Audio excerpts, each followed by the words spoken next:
नमस्कार दोस्तों, स्वागत है आप सभी का मेघा के स्मार्ट गार्डन में। चलिए दोस्तों, गुलदावरी प्लांट की एक और बार जो है मैं आपको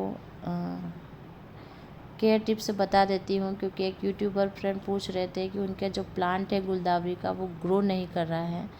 तो आप देख सकते हैं आशीष जी, मेरे सारे के सारे प्लांट काफ़ी हेल्दी है और सारे के सारे प्लांट जो है बहुत छोटे छोटे पॉट में लगे हुए हैं।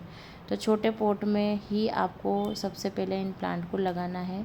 अगर आप नर्सरी से प्लांट ला रहे हैं तो वो आप डायरेक्ट बड़े पॉट में रिपोर्ट कर सकते हैं, लेकिन जब आप कटिंग से रेडी प्लांट करते हैं तो आपको प्लांट को छोटे पॉट में ही लगाना है।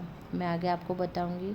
सेकंड, आपको इन प्लांट को दिन भर की धूप में रखना है। जहाँ पर अच्छी खासी धूप आती हो वहाँ पर रखना है। कभी कभी धूप नहीं मिलने की वजह से भी प्लांट की ग्रोथ रुक जाती है। तो अगर आप अच्छी फ्लावरिंग लेना चाहते हैं, प्लांट को हेल्दी बनाए रखना चाहते हैं, और तो आपको धूप की भी ज़रूरत पड़ेगी। और जो गमले हैं वो आपको एकदम से लाइट वेट बनाने हैं।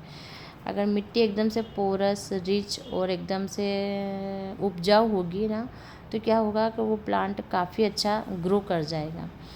तो लाइट वेट बनाने के लिए मैंने क्या किया है, इसमें मूंगफली के छिलके डाले हैं और मिट्टी मैंने एक भाग मिट्टी, एक भाग जो है मूंगफली के छिलके और एक भाग आप इसमें खाद ले सकते हैं। गोबर खाद लीजिए, वर्मी कंपोस्ट लीजिए, पत्तियों की खाद लीजिए। बहुत सारी खाद होती है, किचन से बनाई हुई खाद होती है, जो भी आपके पास है। जो अगर इनमें से एक भी नहीं है तो आपके किचन से जो कचरा निकलता है वो ही आप पॉट में भर दीजिए, तो भी प्लांट आपके कभी ख़राब नहीं होंगे। और दोस्तों, मैं इसी तरह इन्हीं सभी प्लांटर को भर देती हूँ और उसके बाद इनकी रिपोर्टिंग कर देती हूँ।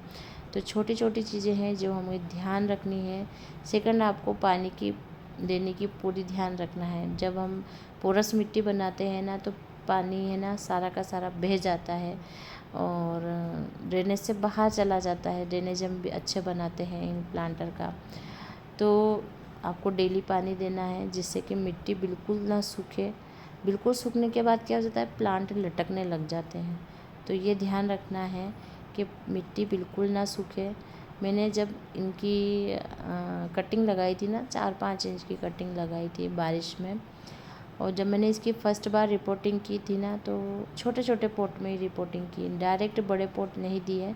क्योंकि बड़े पॉट में हम ज़्यादा मिट्टी, ज़्यादा खाद लेंगे और जो है इनकी ग्रोथ थम सी जाती है। एकदम से ज़्यादा हेवी लोड, मतलब हेवी खाना इनको मिलता है तो इनकी ग्रोथ रुक जाती है। तो आप क्या करें, पहले इनको छोटे छोटे पॉट में इनकी रिपोर्टिंग करें। लगभग 5 इंच का जो पॉट होता है काफ़ी होता है। देखिए दोस्तों, छोटी छोटी थैलियाँ थी मेरे पास जो मैंने इनको रिपोर्टिंग कर दी। अब एक डेढ़ महीने तक ये थैलियाँ हैं, इनमें चल गए हैं। अब मैं आगे इनको पॉट में शिफ्ट करने वाली हूँ, तो वो भी वीडियो आपके साथ शेयर कर दूँगी। क्योंकि मैं अब काफ़ी अच्छी खाद इन प्लांट को देने वाली हूँ, जिससे कि इनमें बहुत हेवी फ्लावरिंग हो। प्लांट की ग्रोथ हो जाती है लेकिन प्लांट जो है फ्लावरिंग नहीं कर पाते। उसका भी क्या कारण होता है कि हम खाद तो दे देते हैं प्लांट में, बड़े पॉट में डाल भी देते हैं, लेकिन धूप में नहीं रखते हैं या फिर पिंचिंग प्रूनिंग नहीं करते हैं। मैं आगे आपको बताऊंगी किस तरह से प्लांट की पिंचिंग करते रहना है। तो देखिए दोस्तों, सुबह से शाम की धूप इन प्लांट को चाहिए। पानी आपको देना है और उसके बाद क्या करना है, पानी दे दिया और देखिए सुबह से शाम तक ये प्लांट धूप में रखे हैं। अब दिन भर की धूप में रखे होने के बाद सारा पानी ख़त्म, तो दूसरे दिन हमें वापस से वाटरिंग करनी है, वरना ये धूप में रखे रखे लटक जाएंगे, एनर्जी सारी ख़त्म हो जाएगी और प्लांट फिर जो है अच्छे से ग्रो नहीं कर पाता है। तो दोनों चीज़ें मैंने आपको दिखा दी है। फिर प्लांट की गुड़ाई करना बहुत ज़रूरी है। प्लांट की गुड़ाई करने से क्या होता है कि मिट्टी ऊपर नीचे उथल पुथल हो जाती है ना, तो प्लांट को अच्छी खासी हवा मिल जाती है। जो जड़ें होती है उनको अच्छी खासी हवा मिल जाती है, तो प्लांट के लिए बहुत ज़्यादा फ़ायदेमंद होती है। ये सारी की सारी बेसिक चीज़ें हैं जो हमें हर प्लांट के साथ करनी होती है, जिनसे आप फ्लावरिंग लेना चाहते हैं, फ्रूटिंग लेना चाहते हैं। तो मॉइस्चराइज़र मेंटेन कीजिए, धूप में रखिए और गुड़ाई करते रहिए। ये सारी चीज़ें करने के बाद आपको अपने आप रिजल्ट पता चल जाएंगे। और देखिए दोस्तों कितनी पोरस मिट्टी है मेरे गमलों की, एकदम से लाइट वेट सी। अब क्या करना है, हमने गुड़ाई कर दी, धूप में रख दिया और पानी भी दे दिया। तो अब एक चीज़ का आगे ध्यान रखना है, जब इस तरह की मिट्टी होती है ना तो ब्रांचेज नीचे से भी निकल कर आती है गुलदावरी प्लांट की। तो उस टाइम पे हमें फिर गुड़ाई बंद कर देना है, क्योंकि अगर आप गुड़ाई करते रहे ना तो जो ब्रांच नीचे से निकल कर आएगी वो सारी की सारी टूट जाएगी। तो आपको ध्यान रखना है कि जब नीचे से ब्रांच आनी शुरू हो जाए तो उसके बाद गुड़ाई नहीं करना है। मिट्टी पोरस होती है ना तो वो ब्रांच नीचे से भी अच्छी खासी निकलने लग जाती है। ये घना सा प्लांट होता है, बहुत बड़ा प्लांट नहीं जाता है। लेकिन हम कभी कभी क्या गलती कर जाते हैं, प्लांट की पिंचिंग करते नहीं हैं। ऊपर ऊपर के जो टिप्स होते हैं ना, इनके ऊपर ऊपर के टॉप एरिया, इनको आप हटाते रहिए, जिससे क्या होगा कि आपको बहुत अच्छे खासे हेल्दी प्लांट मिलेंगे, घने प्लांट मिलेंगे। घने प्लांट क्या होते हैं, वो ज़्यादा फ्लावरिंग करते हैं, ज़्यादा ब्रांच होगी, ज़्यादा कलियाँ बनेगी और ज़्यादा फूल खिलेंगे। इस तरह से टॉप एरिया को आप हटाते जाइए। ऊपर के सिर्फ एक एक दो पत्तियाँ आपको हटानी है। जो डंडी होती है ना, उससे फिर 3-4 ब्रांच निकलेगी और फिर उसमें फिर वापस से हम पिंचिंग करते जाएंगे। एक टहनी थी, उसकी 4 हुई, 4 की 8 हुई, 8 की 12 हुई। इस तरह से प्लांट जो है घना होता जाएगा। तो पिंचिंग प्रूनिंग से बिल्कुल भी मत डरिएगा। जो आपके मदर प्लांट है, अगर आप उनसे भी फ्लावरिंग लेना चाहते हैं तो उनकी पिंचिंग नहीं, आपको प्रूनिंग करनी है। डीप प्रूनिंग कर दीजिए, खाद दे दीजिए, डेली पानी दीजिए और उनको धूप में रख दीजिए। आप उनसे भी अच्छी खासी फ्लावरिंग जो है ले सकते हैं। ये देखिए दोस्तों, नीचे से इसमें से ब्रांच निकलने लगी है, तो अब मैं इनकी गुड़ाई करना बंद कर दूंगी।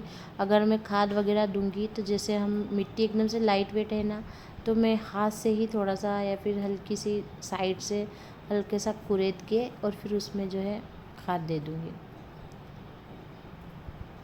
देखिए ये नई ब्रांच निकल कर आ रही है।